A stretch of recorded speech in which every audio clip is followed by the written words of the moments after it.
किसी ने बड़े कमाल की बात कही है कि प्रार्थना परिस्थिति नहीं बदल सकती लेकिन इंसान का चरित्र बदल सकती है। यानी है 11 गांव की एक पंचायत में 11 गांव थे जहां पिछले कई सालों से सूखा पड़ रहा था, अकाल पड़ रहा था। उन 11 गांव के लोग परेशान थे और बार बार सरपंच साहब के पास जाते थे, कहते थे कुछ करवाइए, और वो कहते थे कि सरकार जितनी मदद कर सकती है उतनी कर रही है, अब क्या किया जाए अगर बारिश नहीं हो रही है। किसी ने उन्हें सलाह दी कि यहाँ से 100 किलोमीटर दूर एक मंदिर है जहाँ पुजारी जी रहते हैं और वो हवन करवाते हैं। अगर उन्होंने वर्षा वाला हवन करवा दिया तो आपके गांव में अवश्य वर्षा होगी, लेकिन आपको वहां जाकर के उनसे मिलना पड़ेगा। 11 गांव से कुछ लोग जो थे इकट्ठे होकर के बस से गए। 100 किलोमीटर दूर वो मंदिर था, जाकर के मिले पुजारी जी से। उनसे कहा कि हमारे गांव में कई सालों से सूखा पड़ रहा है, बारिश नहीं हो रही है। पुजारी जी ने कहा चिंता मत कीजिए।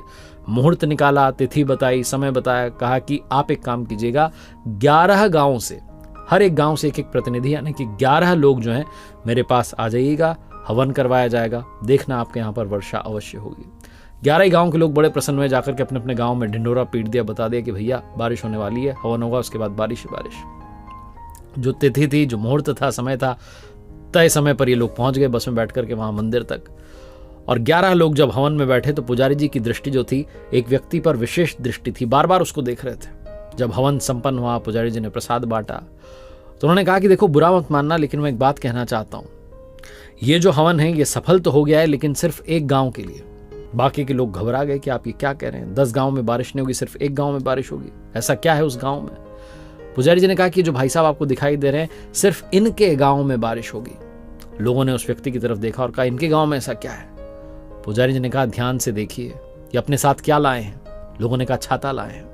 पुजारी जी ने कहा बस ये छाता लाए हैं क्योंकि इन्हें संपूर्ण विश्वास है कि इनके गांव में वर्षा होगी, हवन सफल होगा। आप लोगों को तो भरोसा भी नहीं था कि बारिश होगी, आपको तो लगा कि किसी ने कह दिया है, पुजारी जी हवन करवाते हैं, मंदिर में चले जाते हैं, आ गए आप कि चलो एक ट्राई ये भी कर लेते हैं। लेकिन इनको लगा कि एकमात्र जो है उपाय है और ये उपाय अगर सफल हो गया तो सब कुछ अच्छा होगा। इसलिए हवन में तो 11 लोग बैठे थे, लेकिन सिर्फ एकमात्र व्यक्ति ऐसे थे जो संपूर्ण भाव से, संपूर्ण विश्वास से बैठे थे कि प्रभु का हवन हो रहा है, पूजा हो रही है, यज्ञ हो रहा है, पक्के से मेरे गांव में बारिश आएगी। आप देख लेना, आज सिर्फ इन्हीं के गांव में बारिश आएगी, बाकी गांव को भी प्रतीक्षा करनी पड़ेगी। वो 11 लोग प्रणाम करके चुपचाप वहां से चल दिए और रास्ते में बात करते जा रहे थे कि ऐसा थोड़ा ना होगा कि बारिश आ जाएगी। जब वहां पहुंचे तो सबसे पहले उसी भाई का गाँव आया जिसके लिए पंडित जी ने कहा था, जो छाता लेकर आया था। जैसे ही वो बस से उतरा वहां बारिश शुरू हो गई। 10 के 10 लोग अपने अपने गांव में बस से उतरते चले गए, लेकिन किसी के भी गांव में बारिश नहीं आई, सिर्फ एकमात्र व्यक्ति के गांव में बारिश आई। क्योंकि प्रभु भी कहते हैं कि प्रार्थना से परिस्थिति नहीं बदल सकती लेकिन चरित्र बदल सकता है, और जब चरित्र बदल जाता है तो परिस्थिति अवश्य बदलती है।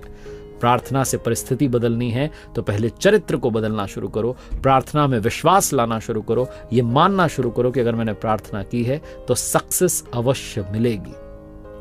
हम में से बहुत सारे लोग मंदिर तो जाते हैं लेकिन छाता ले जाना भूल जाते हैं। विश्वास करना है तो संपूर्ण कीजिए, अपने आप आपकी लाइफ में सक्सेस आप तक चल कर आएगी।